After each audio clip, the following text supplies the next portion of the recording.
مردے کیسے تصدیق کرتے ہیں کہ وہ مر چکے ہیں؟ شروع میں مردہ شخص کو یہ احساس نہیں ہوتا کہ وہ مر گیا ہے، وہ خود کو موت کا خواب دیکھتا ہوا محسوس کرتا ہے۔ وہ خود کو روتا، نہاتا، گرہ لگاتا اور قبر پر اترتا ہوا دیکھتا ہے۔ وہ ہمیشہ خواب دیکھنے کا تاثر رکھتا ہے۔ جب وہ زمین پر ڈھیر ہو جاتا ہے پھر وہ چیختا ہے لیکن کوئی اس کی چیخ نہیں سنتا۔ جب ہر کوئی منتشر ہو جاتا ہے اور زمین کے اندر تنہا رہ جاتا ہے، اللہ اس کی روح کو بحال کرتا ہے۔ وہ آنکھیں کھولتا ہے اور اپنے برے خواب سے جاگتا ہے۔ پہلے تو وہ خوش اور شکر گزار ہوتا ہے کہ جس سے وہ گزر رہا تھا وہ صرف ایک ڈراؤنا خواب تھا اور اب وہ اپنی نیند سے بیدار ہے۔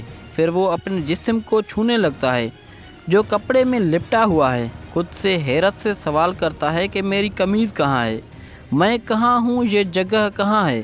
ہر طرف اندھیرا ہی اندھیرا کیوں ہے؟ میں یہاں کیا کر رہا ہوں؟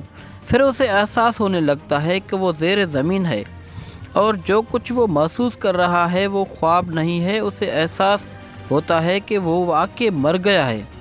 وہ ہر ممکن حد تک زور سے چیختا ہے، پکارتا ہے۔ اس کے رشتہ دار جو اس کے مطابق اسے بچا سکتے تھے اسے کوئی جواب نہیں دیتا۔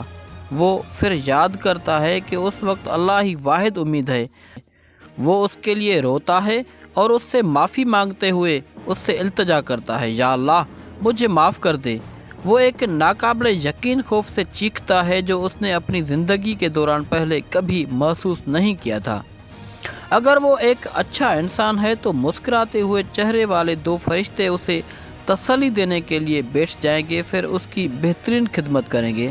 اگر وہ برا شخص ہے تو دو فرشتے اس کے خوف کو بڑھا دیں گے اور اس کے بدصورت کاموں کے مطابق اسے اذیت دیں گے۔